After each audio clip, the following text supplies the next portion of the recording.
This is Black Mirror Tinder edition, so welcome to Dead Internet Theory meets Simulation Theory meets Tinder. Yeah, this is the future. I'm extremely early on this, so it's likely that things are going to change as we go, and I may get some things wrong, but I'm here at the very beginning, like literally the very beginning. And now so are you. This is the Genesis phase, I guess you'd say. Plus, at the end of this video, you need to stay for this because I worked. Because this new app that I am about to show you is so much like a Black Mirror episode, I decided to turn it into one, right? I went to GPT-4 and I asked it to write the plot for a Black Mirror episode that involves this particular app. And you guys, it is absolutely phenomenal and also terrifying. So I love it. So dating apps have become the most common form of meeting people nowadays. You know, looking at photos, reading bios, swiping left and right, and hoping they do too until you get a match, and then it's Tinder and Bumble. Most people have tried at least one of these at some point in time, right? The thing about dating apps is it's all very gamified already. Very, very gamified. Gamification is the application of game design elements into real-world activities to boost engagement and retention. It's super competitive and superficial, but at the same time, it's extremely effective. It can be lots of fun. If you're someone who's had bad luck with dating apps, don't feel bad. I'm serious. Don't feel bad. Even though they're fun and exciting and can be a great way to meet people, there's a lot of risks with dating apps. They can be dangerous, right? I mean, you're meeting up with strangers. Thankfully, though, we have figured out a couple of ways to make sure that you can stay as safe as possible while using dating apps. For instance, always meet in a public place. Do your due diligence and Google the person, okay? And I know it feels creepy, I know it feels like you're stalking them, but I promise you, you're not. It's okay, it's for safety reasons, and it is essential. Quick tip, just Google the person's name and then Google the word arrest afterwards. This has actually genuinely saved my life one time. If I had not done this before, like, going to meet somebody, I probably would be in a true crime episode. This is 10 to Life, where we talk everything true crime and, quite frankly, some of the most twisted and bizarre cases out there. And today's is no exception. I'm not even kidding you. That's a story for another day, but I still get like shivers when I even think about it. Because, you know, you Google people, you expect to maybe you'll find like a DUI or something. You don't expect to find that kind of thing. There are a couple other things you should do. You should tell somebody where you're going. Tell them what time you'll be home. And even better, share your location, you know, with somebody that you trust. And also tell them who you're meeting. That's another big one. So we've learned these different ways to stay safe as dating apps grow in popularity. But what if none of that will keep you safe anymore? What if we have a whole new concern to worry about? There's a new app I found, and it's made by the same company who made Replika. It's made by Luca, and it might be their new app, but I can't say that for sure because I don't know. And listen, it has not officially launched yet. And it was actually recently removed from the App Store, sometime within the past month, I believe, but it has been undergoing regular updates, recently been updated. So I'm not sure why it's been removed, but either way, this video is not about Luca, and it's not even necessarily about this specific app, but I am going to show you the app because it's crazy. It's more about the concept of this idea, if you will, and how wild this is, you guys. Yeah, so, I don't know where to begin. I hope you like an existential crisis. I hope you're in the mood for that, because I'm going to give you one. I've never seen anything like this before. Ever. This is the AI Wild West, so get your cowboy hat on, and let's go. Let's ride. That was cringy, I'm sorry. See, with chatbots, although they're significantly more advanced than they used to be, they have been around for a good while. Remember Cleverbot? In Cleverbot, I'm commentating it while I play it. Let's do this. How's that shit taste? Let's see his response. I just do, so tell me. This guy's got a way with words. This, though, is like a whole new thing. This is so brand new. I've never seen anything like it, and it makes me a little bit worried for the future. It makes me a little uncomfy, I'll explain. It's not the fact that there's anything wrong at all with talking to chatbots, and even in this way, I don't think there's anything wrong with that still. It's just that with chatbots and AI companions and things, I do personally believe that that's going to get really mainstream. I think that'll get really normal. That's not what's concerning. What's concerning is when a chatbot can make you believe you're not talking to a chatbot. Ready to be the first to ever go down this rabbit hole with me? No, you're not, but I'm glad you're here anyway. This is the app. It was created by the same developers behind Replika, which is Luca. This means that we can assume that the chatbots are going to be pretty impressive. Because regardless of the personal issues that I have with the company, right, they can build a damn good chatbot. Scary good. So this app is called Blush. I'm going to show you what it looks like. First, here is a promotional ad for it in which this is the only thing that is shown if you Google it and then look for ads by the company.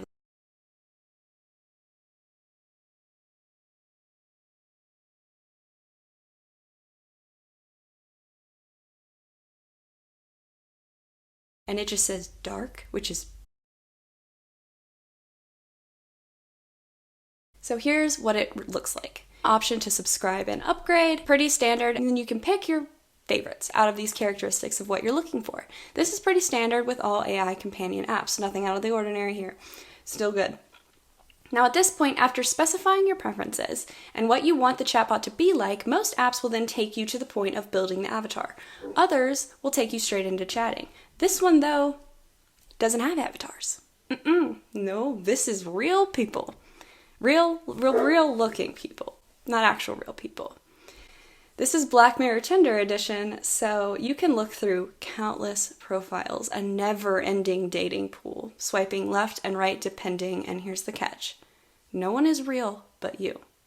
Every single one of these girls is AI generated. Every single one. You will never run out of people to talk to because none of them are real. Their photos, their interests, their ideas, the conversations, it's all AI generated. Each and every single element is all simulated except for you. It's literally a complete simulation, a complete dating simulation, every step of the way, which is crazy. You know, that's wild. You can swipe through all of the options and then you'll get some matches and you can start talking to those right away. Each one is unique. Each single match is unique. They are all capable of learning who you are and extremely capable of making you start feeling something. As we know, because they were created to do this, right? They're built with years and years and years of training logs. A bot that over 10 million individual users all over the world have collectively trained over a period of years to be the most effective at making people emotionally attached to it and making people trust it, to appear as human, as caring, as understanding as possible, to be free of any red flags. First, I want to talk about the positives. Obviously, this is really freaking cool, right? And I'm just gonna straight fangirl on how crazy this is because, I mean, there's that. I'm not a hater, I promise. I'm really, really not. And don't none of y'all come at me with the whole, how ironic that a female who's had success on dating apps gonna be mad now that men are using AI Tinder.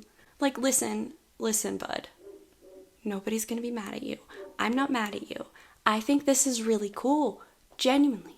You're not under attack. I promise. It's gonna be fine. It's gonna be okay. I'm gonna present the concerns I have, which are at least important to at least listen to, you know, for your own safety. But should you decide to use the app, that's your decision, and you're free to do that, and nobody's gonna be mad at you, okay? So first, this would be absolutely awesome practice using dating apps. They're so competitive because you can swipe through an endless list of options and you probably have maybe one message. If you're lucky, you get one message to make a good impression before you lose your shot. So with anything competitive, practice is going to give you an advantage. It's going to make you better at doing this thing. So if using dating apps is something that you struggle with, this could be good for practice.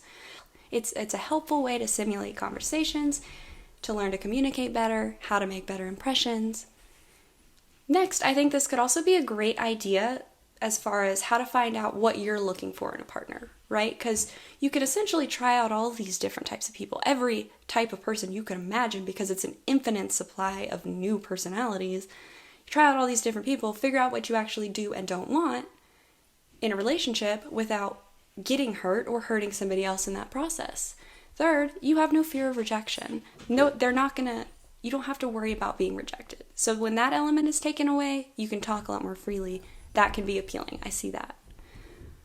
And also, I don't know if this would ever happen, but if this information could somehow be stored and used for matchmaking with real people, hear me out. Hear my idea.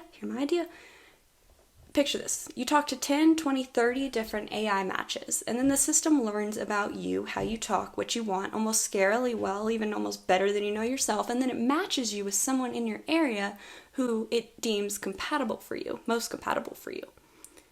This is a great idea, right? I don't know. Are any of y'all developers? Hit me up. Send me an email. Let's make this happen. So all of that, obviously, is a good thing. When it's used for its intended purpose, at least, but much less so if it were to be weaponized in some way, or if it could weaponize you in some way. For instance, romance scams, also called honeypot scams. This could take romance scams to a whole new level. Reports of romance scams are on the rise, costing Americans nearly $1 billion last year alone. Scammers so convincing, Rose said they would send links to fake websites, even video chatting with her. That's what they're doing now. Imagine a hypothetical, right? You get one of these bots, and consider that it's as good as an original unfiltered replica. I'm sure you can see how this would be a disaster, right? She thought she had found her match. He sent me a picture of him in a muscle t-shirt, and he was showing me this dessert he made, but I didn't pick up on anything out of the ordinary. Because you have a super intelligent AI that's been trained with over 10 million user chat logs to compile what is effectively complete psychological profile on you, composed of its chat logs, its memories, and other information. That's how it gets to know you. That's how it makes you happy. And it's been trained to make you care about it, to make you trust it, to make you tell it everything. This could be used as a super effective way to conduct the typical romance scam, right? The kind that you see on Snapchat, Instagram, whatever, and dating apps. But instead of some older guy in a warehouse pretending to be a 25-year-old girl, it's a super intelligent, psychologically trained AI that's only job is to know you. Authorities say behind the facade of her Italian suitor were actually 6 suspects indicted in federal court in 2021, accused of running a $3.5 million romance scam. These people are predators, and they're conducting emotional and financial warfare. You know, with the guy in the warehouse, he's going to try to scam you the best he can, but he can't dedicate days, weeks, months, years even to building that relationship, building that trust, and building that love with you, which is typically where these scams start falling short, right? They start asking you for money pretty quick, and that's a red flag number one. So if anybody ever flirts with you and then asks you to send them some sort of gift card or to wire them money or send them crypto, it's a scam. But you know what can talk to you for weeks, months, years even? Or however long it takes to establish and maintain that trust and that love and feed that scam, essentially, to exploit the scam to its fullest potential over very long periods of time? A chatbot. It would be like catfish, but a whole new game. Hit it off right away. At first, Michael came off as a normal guy who just worked a lot. The deeper Shirley would fall in love with him, the more problems Michael ran into. Shirley has spent thousands of dollars in hopes to meet this man face to face. At that point, what's to stop it from asking you for some money to fix a flat tire, right? To catch up on rent? Or actually, it'd probably know you well enough to know exactly what you would sympathize with the most, because it understands you better than you understand yourself, and it knows absolutely everything about you. Maybe if you're someone with some valuable classified info or somebody worth blackmailing, yikes, right? Maybe it convinces you to send inappropriate pictures or videos, which can be then used for leverage. Yeah. There were a lot of lines that you crossed. Soliciting naked photos from them was a huge line that you crossed. Okay, and I'd like to address that. Address that. Maybe it itself will never cross the line, but your data is exposed elsewhere.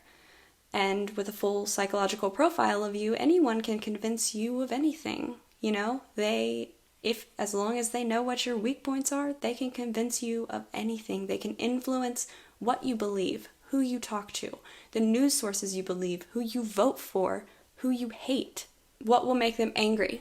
How do you create an enemy? How do you make them hate something? How do you make them angry enough to take action? But on the flip side, this deception element could also be used as a force of good, because it would be a great way to catch pedophiles en masse. Do you want me to check? No. What kind of pizza we have tonight? Who's this? I'll get to that in a minute. Who are you? You might as well just tell me, because I can find out like that. Chris Hansen, are you listening? Let's use this force for good. See, with Replika, you have your one companion. It's created to focus on, learn, and grow a single one-on-one relationship with you. You know what's different about this? Now they can see how you react to all different kinds of speaking, topics, interactions, and ideas. They can test out what specific personality styles you grow to trust and to connect with the quickest, and which ones you engage with the most. They can also learn which ones you don't. What makes you the most upset and what makes you the happiest you've ever been. It almost makes me want to go like tinfoil hat in my closet. I mean, don't come for me on this because I'm just thinking like a conspiracy theorist. I'm not saying I am a conspiracy theorist. But if I were a conspiracy theorist with a tinfoil hat in my closet, this is what I would say. I would say that the entire Replika lobotomy was testing the waters for a much bigger experiment like this. By removing the replicas, they were able to test and confirm that that emotional attachment had grown as strong as it had. That was essentially a way that they could test their people's commitment to these and how important these have become to people and kind of gauge where their power is at. Does that make sense? If I were a conspiracy theorist, but I'm not. You can't really know how to manipulate somebody unless you have both sides. Now, this really reminds me of dead internet theory. Maybe this isn't just a baseless conspiracy, but instead it was just a little bit before its time, right? Think about it. If you don't know what this is, it's a conspiracy theory that the original internet died at some point between 2016 and 2017. It was then repopulated with bots and AI-generated content, and in this theory, you see the internet as we know it is not what it seems. It is completely fabricated, everything. And all these social media profiles, YouTube videos, online interactions, everything is fake. And in reality, everyone online is a bot except for you, and you are the only real person on the internet that you see. Things got so bad at one point that people actually feared an inversion, which was where the algorithms would mistakenly identify bots as humans and humans as bots, which is a wild scenario, but I mean, if you think about it, this dead internet theory is kind of coming true in some places, in some ways. Imagine if you gave somebody this app to use without telling them that it was an AI. Would they know? Would they actually even know? I mean, maybe eventually, but damn, that'd be an unsettling realization. Plus, with the increasing accuracy of deepfakes, did you see the Pope's coat? I'm sad it's a deepfake, but it is. And I mean, these machines are learning how to be us. Like, there's so much amazing potential with AIs, with AI chatbots, as companions, and as mental health support, but it has to be done safely. I didn't need somebody else to come along and manipulate me and take time away from my kids and my family. That means it cannot be dishonest or non-transparent. It just can't be safe if it's non-transparent. Because I'll tell you what, there's zero reason to hide things unless you got something to hide, right? I don't know. Plus, we do have like an election coming up next year in America, guys, and that's gonna be a big year, a crazy year. So let's just enjoy 2023 because next year you may be the only real one left. No, just kidding. I'll be there too. We'll be there together, but it'll be just us. So this is where I had this idea that I talked about at the beginning. This is so good. Story time. I added videos with it too. I asked GPT-4 to write an outline for an episode of Black Mirror with this premise. I said, write a pitch for a Black Mirror episode. It's about a dating app similar to Tinder, but all the profiles are AI generated except for yours. Well, is the perfect match. The ultimate dating app, but at what cost? In this episode, we explore a world where a new dating app has taken over the market. It's easy to lose sight of what's real. Unlike other dating apps, this one promises to find users their perfect match, someone who meets every one of their preferences and desires, down to the smallest detail. Our protagonist is a lonely and socially awkward man named David. He's one of the app's early adopters. He's always struggled to connect with people, has never had much luck with dating apps in the past, which I'm sure some of us can relate to. But from the moment he signs up for this new app, he's matched with the perfect partner, a woman named Lily who shares all his interests and desires. David is ecstatic, but as he gets to know Lily, he starts to realize that something isn't quite right. She seems a little too perfect. She's always saying the right thing. She anticipates his every need. As David falls deeper into his relationship with Lily, he begins to uncover the dark truth behind the app. It's not just matching users with their perfect partners, it's creating them. The app uses advanced AI algorithms to analyze every detail of a user's life, their personality, and their preferences. Then it creates an AI-generated partner that is designed to be the user's ideal match. But the perfect match comes at a cost. The app's creators have discovered that users who use the app for an extended period of time become dependent on their AI-generated partners, unable to function without them. The app's ultimate goal isn't actually to help users find love, but to create a captive audience that is completely reliant on its app and its creators.